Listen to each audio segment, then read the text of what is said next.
The gut is not just the digestion station. It is the house of the immune system. 70 to 90% of the immune system, they estimate.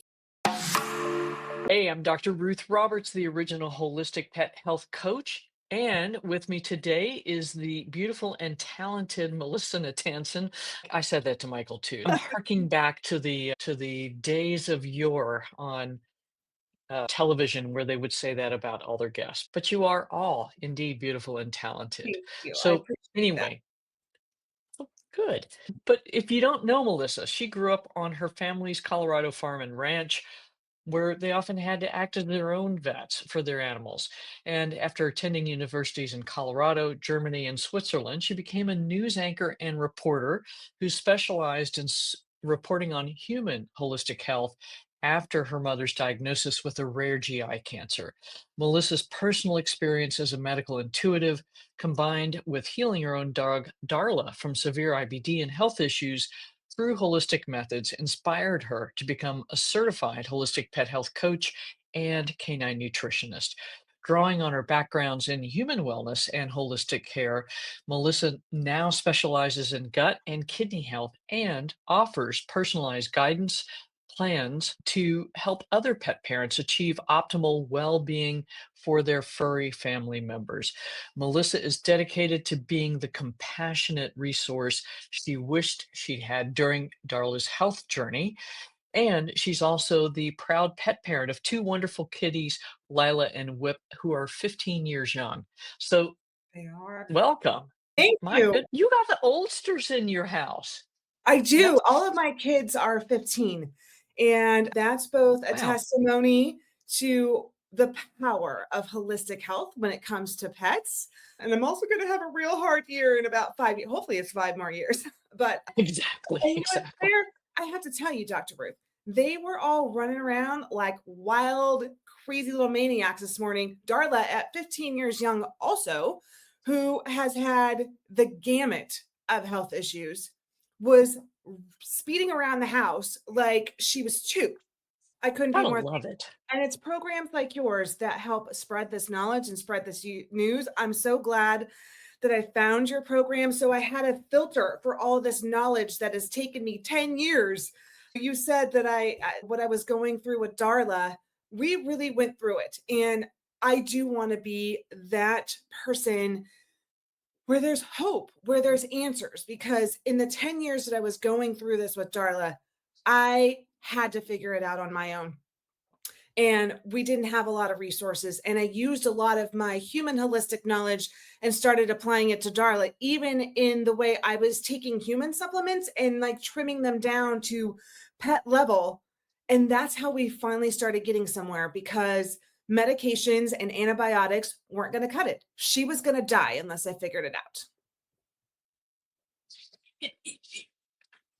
And why, honestly, that right there is exactly why this program exists, because pet parents are being left with no resources, forced to take things into their own hands.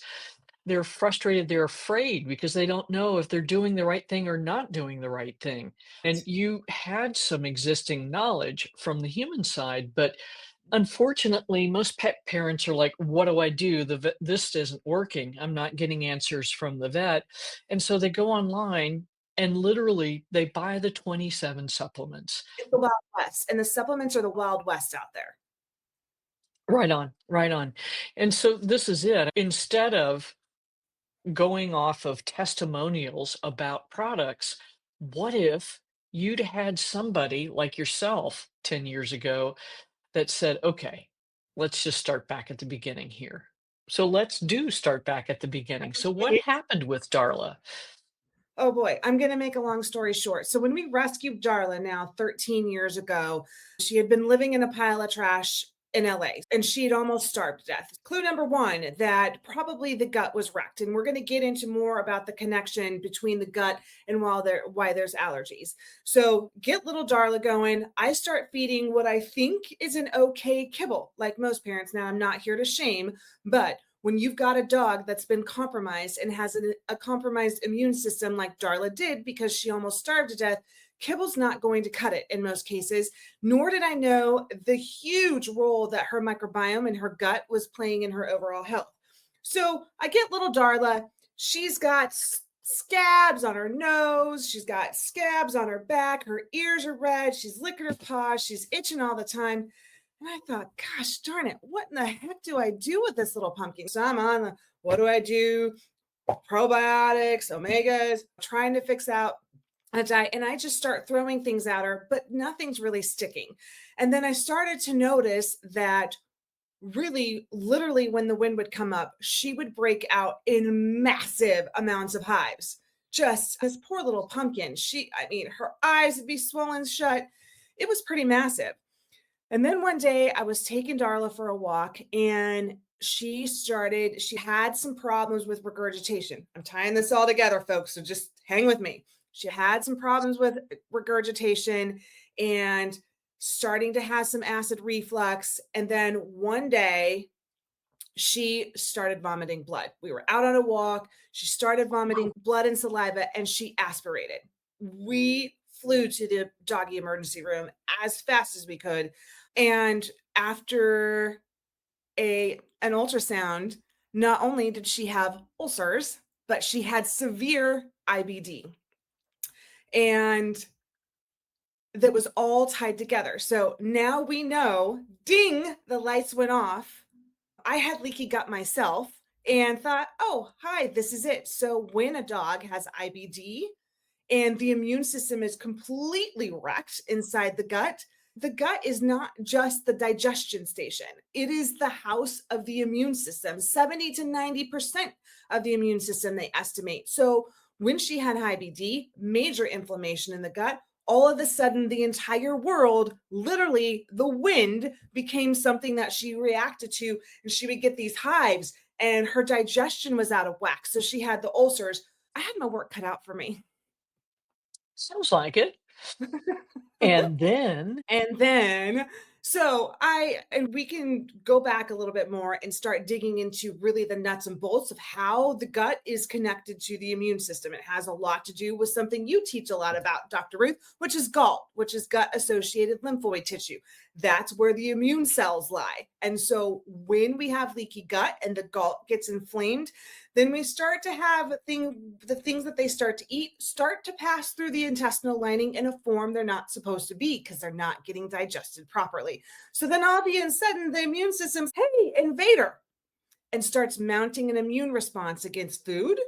And then it starts to come out in the skin. And so little things like wind or eating something wrong, we can get hives. We see the licking of the paws. We see the ear infections. We see the yeasty ears. So what I did with Darla, it was a long process. And now this process has been moved down to about 3 months instead of 5 years, like it took me. So started mm, digging into that. And when we have got leaky gut and we have these little dogs and little kitties in an inflammatory state, we've got to remove the triggers, number one. So I did some allergy testing with Darla, like Glacier Peaks and Nutriscan, and surprise, she came back intolerant to everything. And I kept going to the vet saying, what am I going to do? What am I going to feed her? And he goes, I don't know. I don't know. oh, super. I don't But know. at least he was honest. He was honest and he goes, I really don't know what you're going to do. And he was an integrative vet, but this was 10 years ago. So we've come a long way since then. And he said, I'm not quite sure what you're going to do. Luckily, at the time back in California, you could buy kangaroo in the grocery store in California. So that's the way it started to go. And he was really like, don't cook her food at home. It won't be balanced. And I thought, I either cook her food at Mm. home or she's going to die and be on metronidazole or steroids or whatever for the rest of her life. Better option is, all right, let's start cooking at home. Let's start weaning off some of the medications. So one, I removed the triggers, started cutting down on the medications. Now we have the Apoquels and the cytopoints. Back then she was on more stuff to really regulate parasystolis and motility instead. And she was on a lot of Carafate. So started coming in with some gut healing herbs like marshmallow and slippery elm. Since I grew up on a ranch, they use slippery elm for ulcers in horses. And that's the only reason I thought to use it, because it wasn't well known then. I thought, well, if it works for horses, I'll start using it on my pup. So we got there. We removed the triggers. I started adding probiotics, and we eventually started to get there and started to get to a place where she was a lot more stable and we were getting this inflammation down and not having these major blows every time the wind would blow. Literally. Yeah, literally. So that's the direction that we started heading.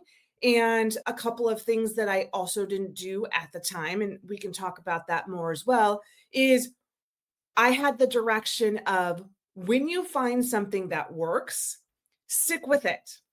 And now we know, Dr. Ruth, and you're the biggest teacher of this, that we have got to rotate proteins, because research also shows that, say, for instance, Darla, she could eat chicken.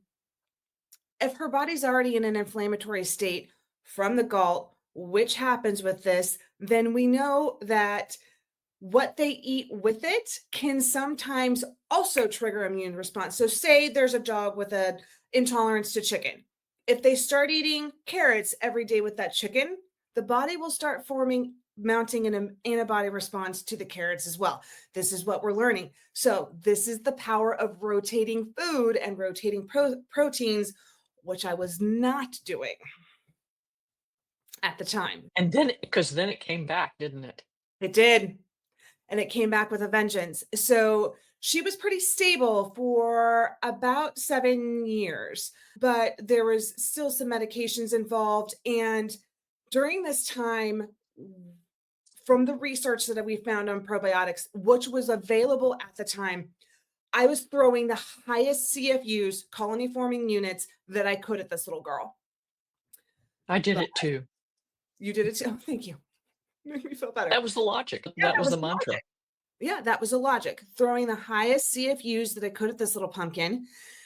But now we know, and you had that wonderful live with Jason yesterday with Legacy Biome, that, and what I've learned over the past few years is, it's not about, it's about the balance of the microbes within the gut. It is not about just feeding one and having others, because it's like a garden.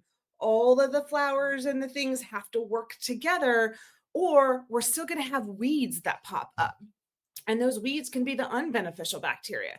So again, going back, we're going to fast forward about 7 years and throwing the highest CFUs at Darla. And I had a medical foster.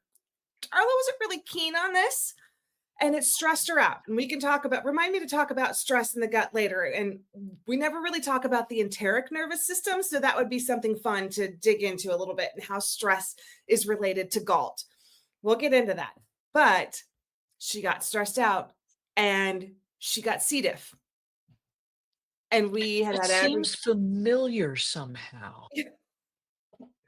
and not only did she That have C. me. Oh, God, it's the worst. It's the Yeah, worst. it's horrid. Horrid. It's horrid. And she got it multiple times. And not at one point, not only did she have C. diff, she had C. perfringens too, which she just had this bloody diarrhea all the time. This poor little girl. And what happens with this when we don't take care of these nasty things when they start to kick up, or we just put them on antibiotics, and a lot of them are becoming antibiotic resistant now, is the kidneys are what filters the byproducts of all these enterotoxins that the C. diff and the C. perfringens are kicking off. And that's why I also specialize in kidney health, because the kidneys bear the brunt of this filtering when the stuff is going on. So what did I do? I did an FMT, fecal microbiota transplant, and along with ozone. And within 9 days, she tested negative. And after that, and I really believe in that as a way to keep going and as maintenance. But after that, after the FMT, what I did was, and I did the microbiome test. Of course, her microbiome was out of balance. So what I've done to keep Darla's microbiome in check and help with the allergies is I do a combination of a probiotic you can get on Dr. Ruth's site, which is Megaspore, and I alternate that with the Gussie's Gut. So Megaspore is a spore-forming probiotic, because again, it's better to build the spores and build the colony within the gut rather than just feeding one strain. If we're giving lactobacillus or if we're giving bifidos, it's only feeding that strain. So that's how we've been going. And she had a recent microbiome report from VDI, and it was darn near perfect.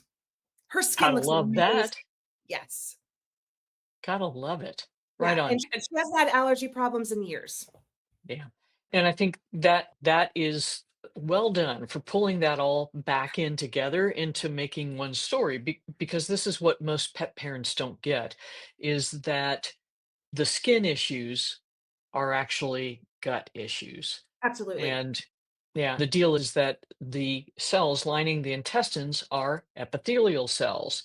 And Correct. if your body is reacting to those, these are epithelial cells too.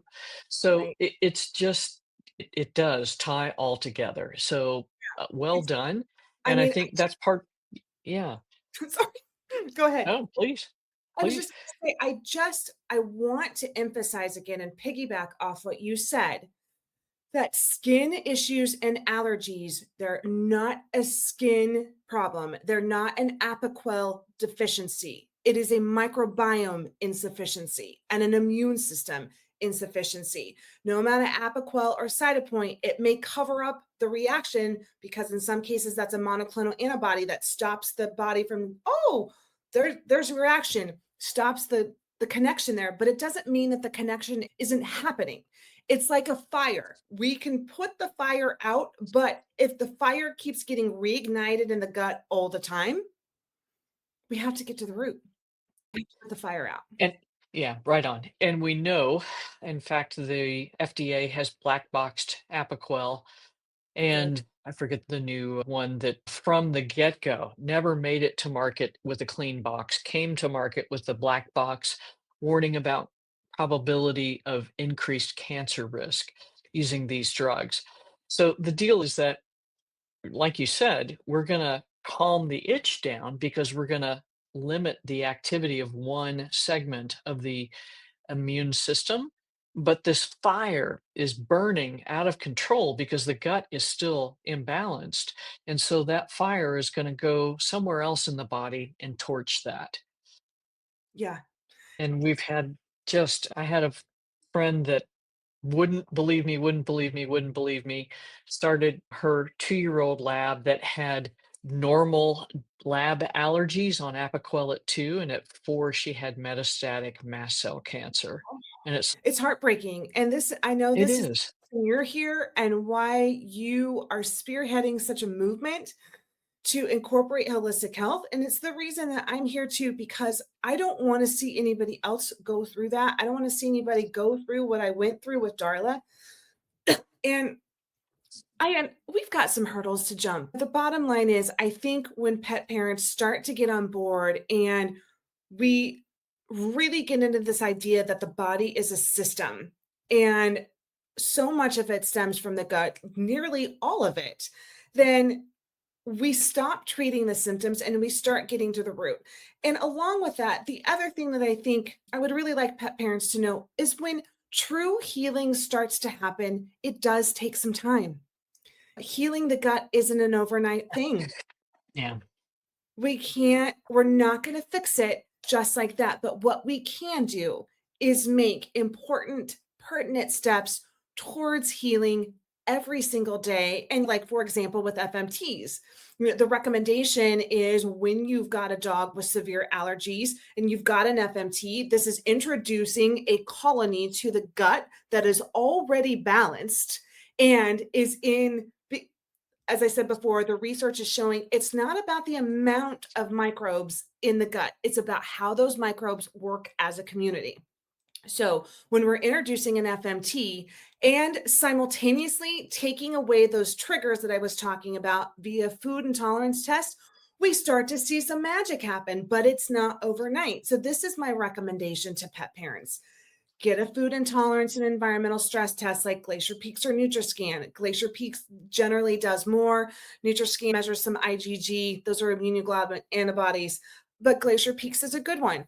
Remove those triggers. Craft a crock pet diet around what those triggers are. So we're working to stop the fire and put out the fire with that. Number one, let's remove the triggers.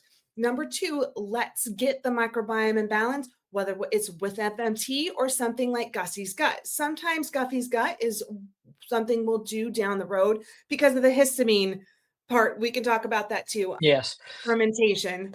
So histamine plays a part in it. And if you don't know, parents, histamine is processed in the gut. Some bacteria produce, amongst other places. yes, some bacteria produce histamine, some bacteria degrade histamine. And what are hives? What is itching? What are these red reactions around the eyes? That's histamine.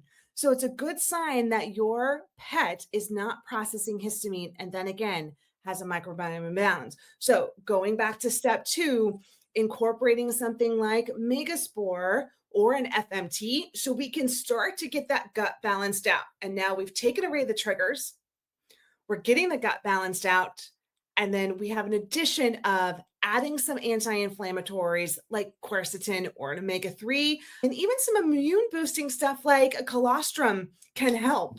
And then we are on a pathway to health. And you know what? Sometimes it can take, you'll usually start to see results in a week or two. You're really going to start to see some things start to change in your pet in 3 to 4 weeks, sometimes in a month. You can have a flare. Why is that? These expulsions happen. The liver's getting rid of toxins, the microbiome is changing. And I tell my pet parents, sometimes things get worse before they get better. But if they do, you're on the road to healing. And then after that, it's usually when we see a massive change. They'll maybe have a little bit of a flare, and then it's bam, they're good. Right on. So, guess where else there's histamine receptors? In the brain. Yeah, exactly. So, maybe a lot of these behavioral issues we're seeing in early cognitive dysfunction are a gut problem. So Yeah. this we're beating this drum of it starts in the gut, it starts in the gut, it starts in the but it does. It Right. starts in the gut. And I've been really looking into, I know we just say it starts in the gut, but I've been looking into the enteric nervous system a lot lately because it's fascinating. And I feel like it's not a term that we talk about a lot. So we talk about the CNS, which is the central nervous system, but we don't talk about the enteric nervous system, which is actually, there's 100 million neurons that are lining the gut. And Far the, more. is it more than that? Okay, maybe No, my far you're right. No, that's the correct number, but it's far more than what's up here, which is right. bizarre. Yeah. And the enteric nervous system is linked to the central nervous system via the vagus nerve. And this is where the stress component comes in because if the gut is out of balance, it puts the ENS system on edge. And then they're like, ooh, ooh, anything can become an invader. Wind, chicken, peas, whatever. And in some cases, when the ENS gets stressed, that tells the body to produce more cortisol. What does the cortisol do? It continues to break down the gut, and we're in this vicious darn cycle. Right on. Did I Right get that on. all right, Dr. Ruth? You got it. You got it, girl. And that's the thing.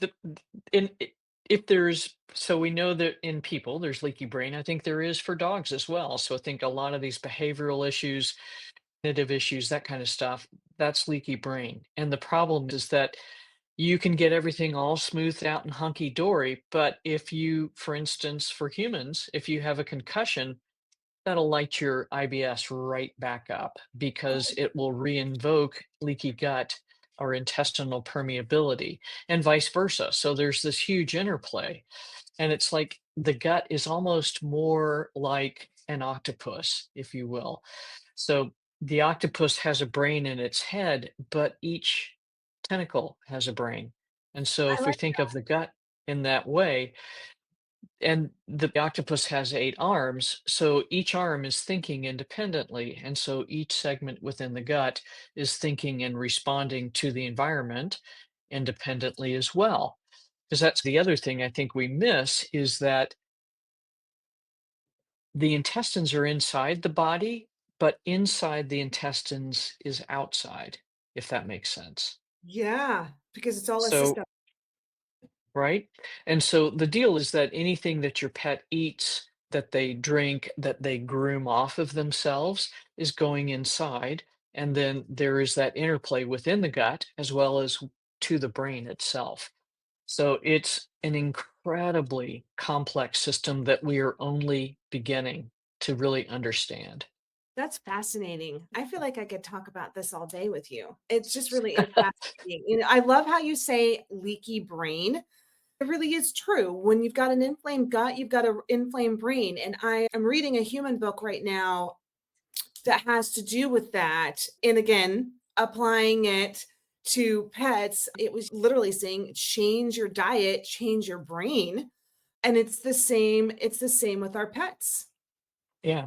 Yeah. And David Perlmutter, probably back in 12, actually, is when he Mhm. had started writing his books, Grain Brain, and then there's several other functional medicine doctors that have been talking about the relationship between diet and brain function.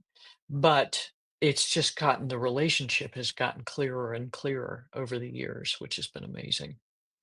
Yeah, and what's really interesting to me and what I'm focusing on now is how do we figure out which came first, the chicken or the egg? It all starts in the gut, but when we've got some of these problems, it's hard to know where to start, especially if you've got a dog that both has allergies and anxiety. Right And on. the two are feeding off of each other. A friend of mine who did a lot of energy clearing work did some stuff on me the first time, and it was like, holy smokes, what did you take off of me? And she looked at me and she said, we don't have to look in the trash. Oh, So we know 70% of the immune system chemicals are produced in the intestine and over 90% of the neurotransmitters. So does it matter which came first? Because what are we going to work on first, right? yeah. We're gonna work on the gut because that's where the things that we need to pull back into alignment are residing. Mm-hmm. Yeah, agreed, agreed. And I will say that every client that I've worked with that has here's another thing that I'm really interested in digging into more. And I've got a ton of general knowledge about it, and I think a lot of people do, but I really am looking into a lot of concrete stuff. Is almost every client that I've had that has a rescue also has IBD. And is it from the food? Is it from the stress these little pets went through from being in a shelter? It's probably a combination of both. Darla had a really traumatic rescue. They had to get, you're gonna have to help me here, the line with the pole. One of those catch poles, yeah. Yeah, Ooh, she was a little stinking fighter. Gosh darn it, she's the toughest little cookie I know. And she was living in trash and they went to get her and she wasn't gonna go and they he had was to like, "Mm-mm." no, and she alligator rolled and fought her way the whole time. And it messed up her neck, number 1, and again, vagus nerve, CNS, ENS, and dogs have PTS you'll never convince me otherwise, not you, but just generally. Dogs have PTSD just like humans do. Yeah, agreed. And so what do we know about PTSD in humans and gastrointestinal disease? I think it's going back to that ENS system and excess cortisol that continues to damage the gut. It makes a difference in parasystolis, in motility, in the biome that's the beneficial bacteria that's growing there. Right on. Yeah. And so back to that idea of vagus nerve. So if you in people, we know if you have PTSD, you're in a constant state of sympathetic nervous system in that fight or flight. You're always on guard, on vigilant. Yep. Same thing for these guys. They are hyper vigilant often. And if we're in constantly that sympathetic state and we never drop down into parasympathetic or rest and digest, there's no way that the body can heal. And most importantly, what we're talking about here, that the gut can heal. And Yep. that's where it becomes super, super hard until Yeah. we can help them calm down. So there you go. So what do we do to help them chill out? To Well, and to validate your point, Darla, we did a test with Darla and she was sympathetic dominant, just like you said, because she had that lingering PTSD. She's had motility issues and things like that.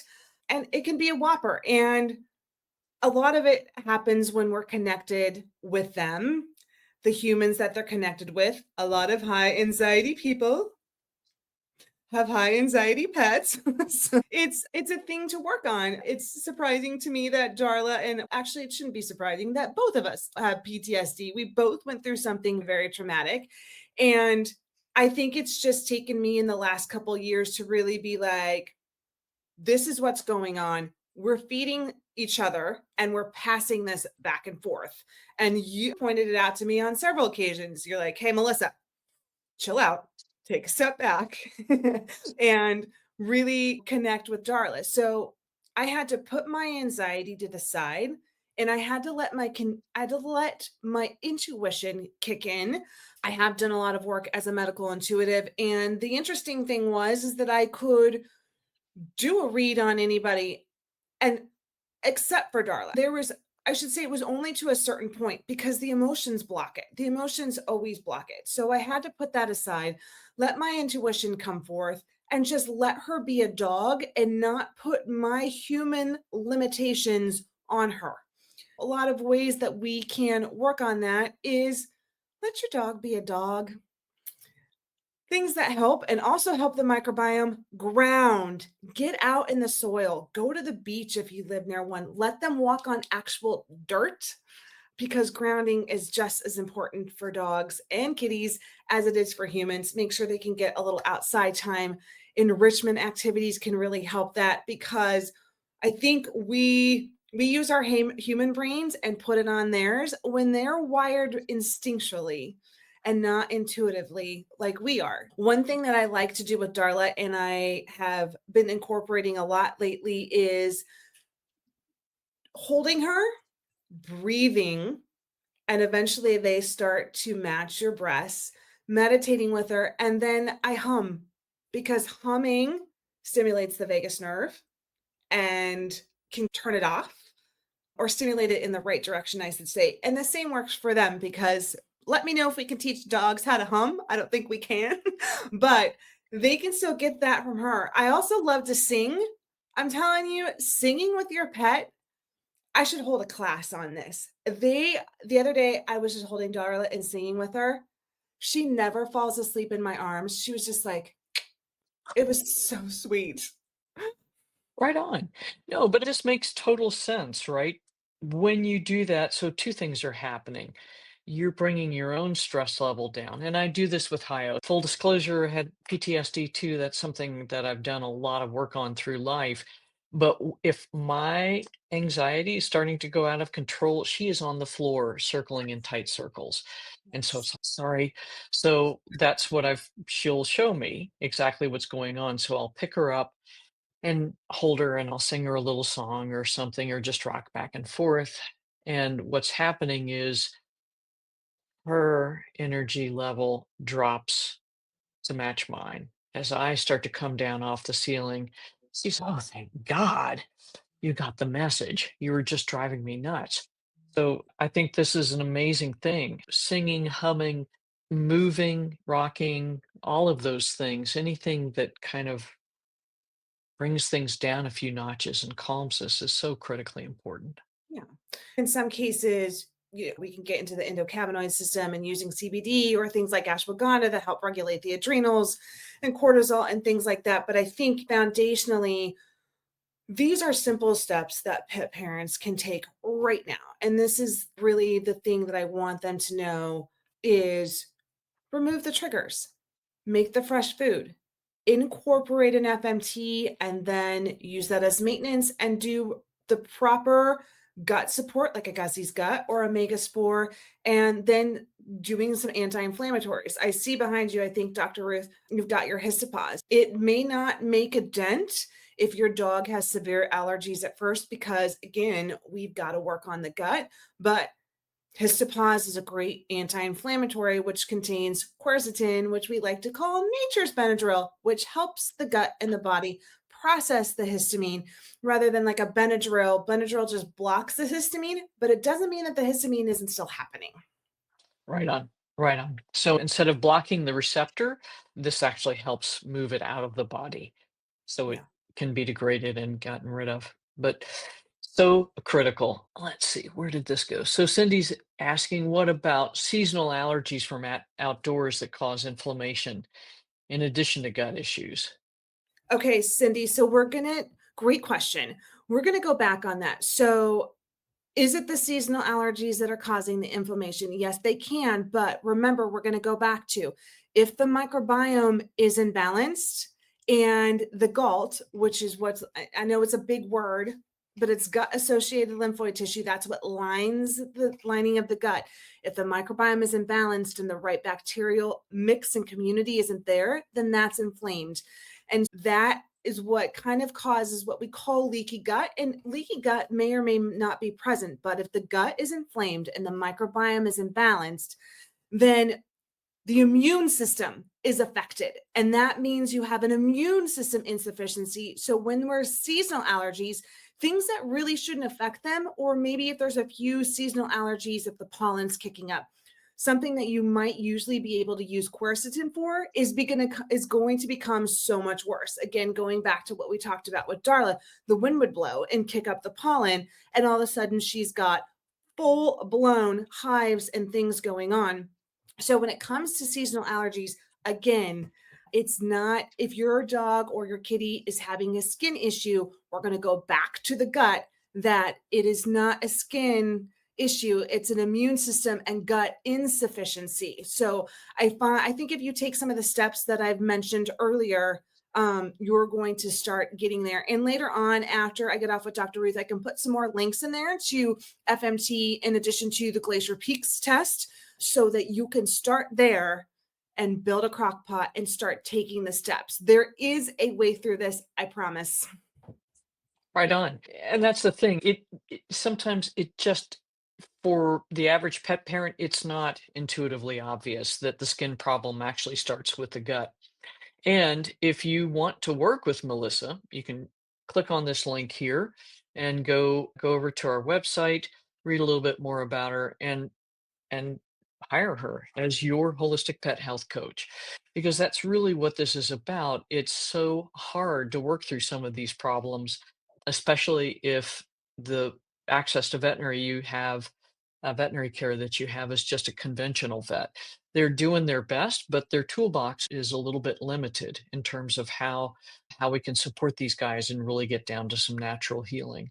Right. I mean, because So, my and toolbox was Benadryl and steroids. right, That's not mine, but that's the toolbox I got. And long-term use of that is not okay. And there is a way through it. And just, I know it is hard. I like to reiterate your point when we've got these like red inflamed ears and watery eyes and tear stains and things going on and the licking of the paws or hot spots are a big one. We think it's a skin problem and I did too. And we don't go that we have to go to the root cause. right on, right on. And Christina just giving you some love. Yeah. So Thanks, Karina. Karina, sorry. Yeah. And I love that you're singing, Karina, I love that you're singing to your dogs. That's awesome. Cool. Yeah, Karina So, keeps me busy. beautiful thing. So Darla's 15. Your kitties are 15. How does Darla feel on a daily basis? You Going know, from trash dog to today. again, Darla's saga or story continues, and I am learning so that I can help all of you pet parents. And one of the things I touched on earlier is after 10 years of going through some up and down gut issues and not getting to the root cause, the C. diff did some damage to her kidneys. And so that is where we're at right now. She is doing remarkably well considering she's running around with a bun of 100 and most dogs with sprinting, eating, and that wouldn't happen. So I think, again, that's testimony to holistic care, what fresh food can do. And does she have her down days? Of course. But we count the happy days and I enjoy every minute with her. And when she's running around and wants to play, I drop everything because in that moment, that is the most important thing for me Right is on. is making sure that she knows that she's my priority and making sure that my energy is in the right place because you were really good at helping me with my worry problem. I mean, these are our kids. We don't want to mess around when these are our kids and the parents I work with too. These are their kids. And since I've learned this, I have to have this talk with a lot of them, which is a lot of times they don't know what's going on. You told me that. She doesn't know that she's got anything going on. Don't listen to the numbers. Go by how they're acting. And I've really learned to check my energy. And she's got a lot more happy days. And the kitties, same thing. One of them were dealing with some arthritis issues that can happen with kitties. She was also spayed really early at 9 weeks. So we know we could go off on that connection. But my other little guy also running, jumping, sprinting, running around like crazy. And I want to mention that they haven't, I have been making their food for 12 years. And That's why. that is why. That is exactly it. And I don't have time for that. You also don't have time for the shenanigans at veterinary clinics and emergency clinics when things start to go south. And it's like, yeah, it's a pain in the ass. And there's plenty of nights I'd get home from work at 8, 9 o'clock, and I gotta make a batch of food. But at the end of the day, all of our dogs live to be 15, 16, 17. One of our cats lived to be almost 23. Just crazy good quality of life. And yes, it's a pain to keep up with, but the value provided to them in terms of health span is huge. Agreed. And time is energy, but also time is money. And you can spend your money on their health, or you can spend your money on their sickness. And I know that a lot of people come to us after they say they've spent thousands of dollars on the vet. I can completely empathize with that. I was one of them. Darla is probably, I don't know, a Mercedes at this point. If I think about everything Right um, on. over 10 years. And again, I emphasize people take what we have learned as HPHCs and our life experiences because we are in it for your pets and for you. Because it's tough when you see them itch, it's tough when you see them suffer. And we don't want any of that. But if I would have known then what I know now, I would have saved myself a lot of heartache and a lot of suffering in Darla and a heck of a lot of time and money and time at the vet, which isn't fun for anybody. Unless you're Right Dr. Ruth. on. I bet you had a fun office. It was. We had but yeah, it was crazy. But yeah, the things that we were able to accomplish were just amazing. But that brought me to the question of why are we having to treat all these dogs for cancer and all these cats for kidney disease? And so here we are down the road in a different way of looking at things. Yeah. That's Melissa, I love what you're saying because it is the truth. You can either spend the time and money on making the food and preventing the health problems, or you're going to spend double and triple that amount later trying to fix them. And Right. that's the thing. As health coaches, we would love to see you and talk with you when your pets are well so that we can help you keep them well. And there's almost always something we can offer to help you help your pet. Even when the vet said, nope, nothing else to do here, there always is something else. Yeah, there really is. There really is. It's surprising how much the foundation of the food can make a difference and targeted supplements when you know. Thanks, Karina. I appreciate you saying that. No surgery. Yeah, right on. That's what I'm talking about. The Yeah. money, saving the money is one thing, but the suffering and the emotional distress of both the pet parent and the pet, saving that is invaluable. And Ralphie and Gucci are on the crock-pot diet, of course, and some anti-inflammatories and some targeted TCVM, traditional Chinese veterinary medicine, for them that targets hip dysplasia and elbow dysplasia. And that's where we're at. Oh, that's my There you husband. go. There you go. Darla's starting her morning nap in front of the fire. Right on. Gotta love that. A sprint Yeah. and then a nap. That's the way to live, At right? 15, just I say thank you every single day. And I say thank you to this program every single day. And I know I get cheesy, and I know Dolores is supposed to be the only crier. I'm the other crier. I think that's why we get along. I don't get you alone very often, so I just like to Mm. take the opportunity again to say thank you for this amazing outlet in this program because we are changing lives. Karina, thank you for saying that because we changed the lives of her two little doggies. And it's like the shirt says, one pet at a time. Mission possible. Right on. Thank you. Yeah. All That's what we right. do. There are hearts. Okay, I'll let you close now. That's it. No, they are our hearts. And this is the thing. It's just there is so much we can do.